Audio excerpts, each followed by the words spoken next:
నమస్తే. సీఎం రేవంత్ రెడ్డి గారి పైన పాడి కౌశిక్ రెడ్డి కొన్ని అనుచిత వ్యాఖ్యలు చేశాడు. అయితే కొందరు ప్రైవేట్ హ్యాకర్లతో హ్యాక్ చేయించి వాళ్ళని బెదిరింపులకు గురి చేస్తా ఉన్నారని చెప్పేసి ఇట్లా సంచలన వ్యాఖ్యలు అయితే చేసి దీనికి సంబంధించి మాట్లాడదాం. మనతో పాటు తెలంగాణ రాష్ట్ర ఆర్యవైశ్య కార్పొరేషన్ చైర్మన్ కల్వ సుజాత గారు అక్క చెప్పండి. చాలా మంది హీరోయిన్ల ఫోన్ ట్యాప్ చేస్తా ఉన్నాడు, వింటూ వాళ్ళను కొంచెం ఇబ్బందులకు గురి చేస్తా ఉన్నాడని చెప్పేసి పాడి కౌశిక్ రెడ్డి కొన్ని ఆరోపణలు చేసిండు. దీనికి ఏం చెప్తారు? మీరు కూడా కొంచెం కంప్లైంట్ ఇచ్చిన పోయి నేను ఏం చెప్తాను? ఫుల్ ఇచ్చారు. ఇప్పుడు ఎఫ్ఐఆర్ బుక్ అయింది, చూపిమంటావా? నేను అంటున్నా కొంచెం కాదు మస్తు ఇచ్చినా వాడు కొంచెం అనలేదు మస్తు అన్నాడు కదా. అన్నదానికి అనాల్సిన దానికన్నా 100% ఎక్కువ అన్నాడు. వానికి ఫస్ట్ ఆఫ్ ఆల్ నేను శాస్తి నేర్పియాలి. నేను ఒకటి అంటున్నా, నేను వాడు ఫోన్ ట్యాపింగ్ చేస్తున్నాడు బెదిరిస్తున్నారు అనేది ఆ హీరోయిన్లు కానీ వీళ్ళకి వచ్చి చెప్పిండ్రా? ఎఫ్ఐఆర్ నంబర్ 620/2025 వాని మీద కేసు ఫైల్ అయింది. సో చూసుకోమను, ఇక దీన్ని ఎదుర్కోమను వాడిని. నేనే మొదలని వాడిని ఇంకోసారి, ఎందుకంటే ఇది ప్రతిసారి డ్రామా అయింది, ప్రతిసారి ఊరుకున్నా కొద్దీ తమాష ఎక్కేది. నన్నేం చేస్తారులే నేను ఇట్లనే మాట్లాడుకుంటా పోతా అంటుండు. కానీ అంత ఈజీగా ఈసారి మాత్రం వదిలేదు లేదు. ప్రతిసారి ఊరుకున్నా, ఒకసారేమో గవర్నర్ని తిడితి, ఓసారేమో సీతక్కని తిడితివి, ఇప్పుడేమో రేవంత్ రెడ్డి దగ్గరికి వస్తేవి. అసలు నీ నోరా అది, లేకపోతే తాటి మట్టనా, నీది పెండనా, లేకపోతే రొచ్చా, లేకపోతే వర్షం వస్తుంది బాగా ఆడాడ బురదలు నిండిని డ్రైనేజీలు కొట్టుకొని పోతే ఆ డ్రైనేజ్ల నుంచి వచ్చే డ్రైనేజ్ మూత నోరా ఏదిరా నీకు? నీకేం కావాలరా అసలుకి? నాకు అర్థమైతలేదు. నీది ఏంది అసలు? నీ రోల్ ఏంది అసలు తెలంగాణలా? తెలంగాణ ఉద్యమకారుల ద్రోహివి నువ్వు. తెలంగాణ ఉద్యమకారులని రాళ్ళు తీసుకొని కొట్టినటువంటి చరిత్ర నీదిరా. అసలు నీకేం అర్హత ఉందిరా తెలంగాణలో మాట్లాడడానికి? అసలు రేవంత్ రెడ్డి గారి గురించి మాట్లాడే అర్హత నీకెక్కడి నుంచి వచ్చింది? అంటే నీ వెనకాల ఎవడో కీచి ఆడితే ఆడిస్తున్నావా? నీ దుంప దించుతారు దరిద్రుడా, నీ కథం పట్టిస్తారు, ఉంచుతారు. సొంత చెల్లెల్ని భార్యను వదలనోడు నిన్ను ఇడుస్తాడు రాడు. నీకు అవసరానికి వాడుకుంటున్నాడు. ఇప్పుడు వాడుకుంటున్నారు కాబట్టి వాడుకున్నోనికి వాడుకున్నంత అని కేటీఆర్కి మాత్రం రిలాక్స్ అవుతాడు. ఆడొచ్చేందుకు మాట్లాడతలేడు మరి? ఫోన్ ట్యాపింగ్ల గురించి భార్య ఫోన్ ట్యాపింగ్ చేసిండ్రని, చెల్లెలు ఫోన్ ట్యాపింగ్ చేసిండ్రని, బామ్మర్ది ఫోన్ ట్యాపింగ్ చేసిండ్రని, వ్యాపారస్తులు, సెలబ్రిటీలు, పొలిటీషియన్స్ ఇంతమంది ట్యాప్ చేసిండ్రని మొత్తం బయటకు వచ్చింది.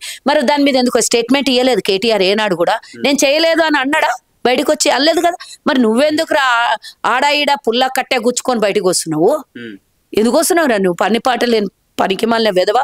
వానికి లేని నొప్పి నీకే ఉందిరా? నువ్వు వాడిని తిట్టాల్సిందంతా రేవంత్ రెడ్డికి తిడుతున్నాయింది. అరే దరిద్రుడా, నీ పార్టీలు ఉన్నందుకు నేను ఇన్ని రోజులు సస్తున్నారా? నువ్వు పెళ్ళాం తిడవలేవు, చెల్లెలు తిడవలేవు, నా ఫ్యామిలీది ఏం చేసినావేమో ఫోన్ ట్యాపింగ్ అని భయంతోనే కేటీఆర్ అనే బదులు రేవంత్ రెడ్డి అన్నాడేమో అని డౌట్ వస్తున్నా. ఆలేడేడ తిరుగుతారో వీళ్ళకే తెలుసు కదా. నిన్న నేను ఒకటి ఈ రోజే తెలుగు సబ్స్క్రైబ్ అనేది వాళ్ళది ఏదో ఉంది కదా, అలా చదివినా నీ పెళ్ళావే నిన్న వచ్చి చెప్పుతో కొట్టింది అని. అంటే నిజాలని నేను అన్నాను, కానీ ఇట్లాంటివన్నీ పుకార్లు, ఇట్లాంటివన్నీ తీసుకొని వచ్చి మార్ఫింగ్లు చేసి వీడియోలు పెట్టి ఒక ముఖ్యమంత్రిని బదలాం చేస్తావు నువ్వు. పార్కాయత్లో నీ పెళ్ళం కొట్టింది రాత్రి అని అందరు అనుకుంటున్నాడు. అది నిజమా? అదేమో నాకు తెలియదు. మరి నేనైతే చదివినా, నేనైతే చూసినా, అది ఆ పోస్టర్ రిలీజ్ అయింది. మరి అది ఎట్లా రిలీజ్ అయిందో నీకే తెలియదు. ఇట్లాంటి పుకార్లు లేపి అసలు సోషల్ మీడియాని గబ్బు పట్టించి వ్యవస్థను గబ్బు పట్టించే ప్రయత్నం చేస్తుంటే అసలు నిజంగా నీకు రేవంత్ రెడ్డి అన్ని చేసిండు అంటే ఇన్ని మాట్లాడినా ఆధారాలతో రావాలి కదా. నేను చూపిస్తా, టైం వచ్చినాడు. నువ్వెందుకు టైం వచ్చినప్పుడు చూపించేది? నీకు టైం వస్తుందా? పందికి కూడా టైం వస్తుంది, నీకు కూడా ఒక టైం వచ్చింది. టైం ఏందిరా? టైము 5 ఏళ్ళను ఆ పార్టీలకు పోయి దగ్గర 5 ఏళ్ల నుంచి తెలుసు అని చెప్తున్నావు. నాకు ఇదంతా వ్యవహారం ఏం బీకినావు? గుడ్డిగాడిది పళ్ళు దోమినావు ఇన్ని దినాలు. ఇక మా నాయకురాలు ఒక ఆమె ఇందాక దండేసింది వాని ఫోటో పెట్టి. ఇక అదే అవుతుందేమో కొన్ని రోజులు అయితే. నాకైతే పాడి అనేదే ఇంటి పేరున్నది. వానికి ఎప్పుడో ఓ రోజు పాడెక్కే పని దగ్గరకు వచ్చినట్టున్నది. అరే ఇంత పొడుగా పెరిగిండు గాడిదిలాగా, ఆయనకి మోకాళ్ళల్లో ఉందేంద్రా బాబు తెలివి. వీనికి ఏం చెప్తున్నా, 16 మంది హీరోయిన్ల యొక్క ఫోన్ ట్యాప్ అని, అలాగే ఒక అపార్ట్మెంట్ లో కూడా రేవంత్ రెడ్డితో సహా ఫోటోలు ఉన్నాయి, ప్రూఫ్స్ ఉన్నాయి అని చెప్పుకోలేదు. కానీ దీనికి సంబంధించి ఇందాక నుంచి ఆన్సర్ చెప్తున్నా. ఏం బీకినావు నువ్వు? అడున్నావా? లేకపోతే ఆ అపార్ట్మెంట్ లో ఏమైనా వాచ్మెన్ వా నువ్వు? అడున్నావా? ఉంటే వీడియోలు తీసుకోవాలి, ఫోటోలు తీయాలి, అప్పుడే బయటికి తీయాలి. నువ్వు ఎడికెడికి పోతున్నావో నాకు తెలుసు. మొన్న మిస్ వరల్డ్ ప్రోగ్రామ్ అయితే వాళ్ళని అబ్యూజ్ చేసిండ్రంట, వాళ్ళని బ్లాక్మెయిల్ చేసిండ్రంట. ఏంద్రా నీకు వచ్చి ఆమె చెప్పిన అది బ్లాక్మెయిల్ చేసిండ్రని? ఆమె స్టేట్మెంట్ ఇచ్చింది చదివినావు నువ్వు? ఏడన్నా ఆమె నోరుతో మాట్లాడింది చదివినావు?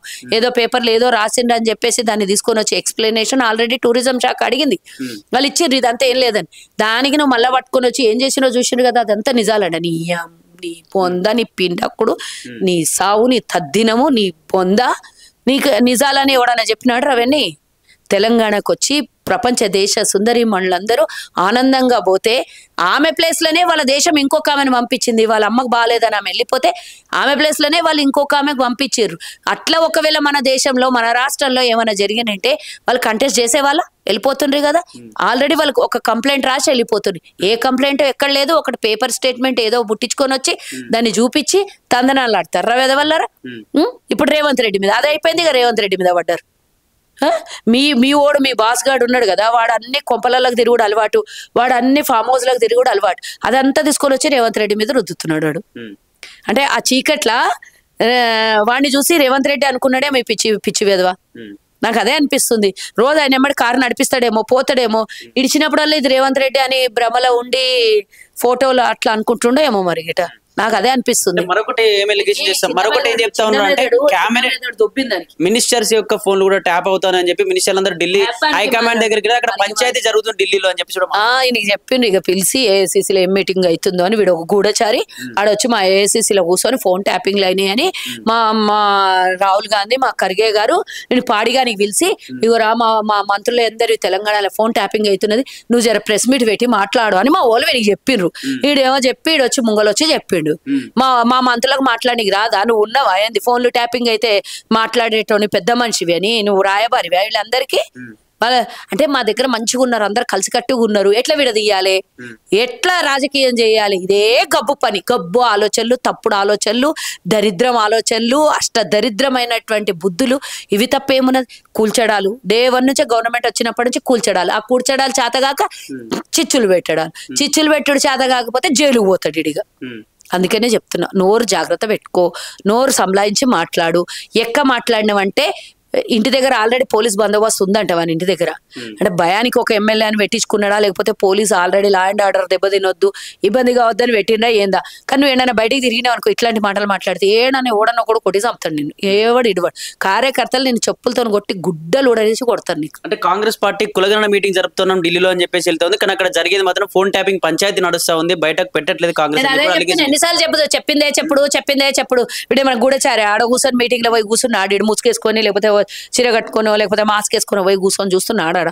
నేను తెలవనికి అరే మా మీటింగ్లు బోల్డ్ అని అయితే రా నీకు చెప్పి అయ్యాలన్నారా, నీవు ఫామ్ హౌస్ లో ఏం చేస్తున్నావు, మీ బాస్ గాడు ఏం చేస్తున్నాడు అని. మేము 24 గంటలు మీ మీద ధ్యాస పెట్టినాం, మేము ప్రజాపాలన మీద ధ్యాస పెట్టినాం, 42% రిజర్వేషన్ మీద ధ్యాస పెట్టినాం, ఫ్రీ బస్సు 200 కోట్ల టికెట్లు ఈ రోజు వరకు ఇచ్చినామని చెప్పేసి ఆ సంబరాల్లో ఉన్నాం.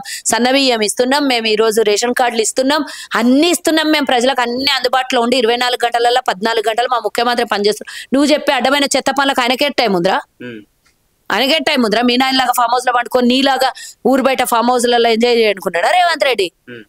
అసలు చూసినా ఎనడానా దిక్కుమాలిన వెదవలు, పనికి మాలిన నోళ్ళు.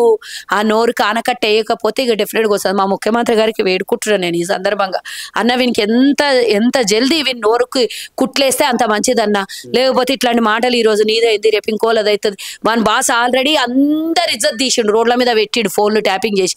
వీడేమో వచ్చి ఇక నీ ఇజ్జత్ తీస్తున్నాడు అన్న, వీడిని జల్లి ఏదో ఒకటి పని చేయండి, లేకపోతే వీడు మాత్రం లేకపోతే పిచ్చాసుపత్రికి పట్టియండి.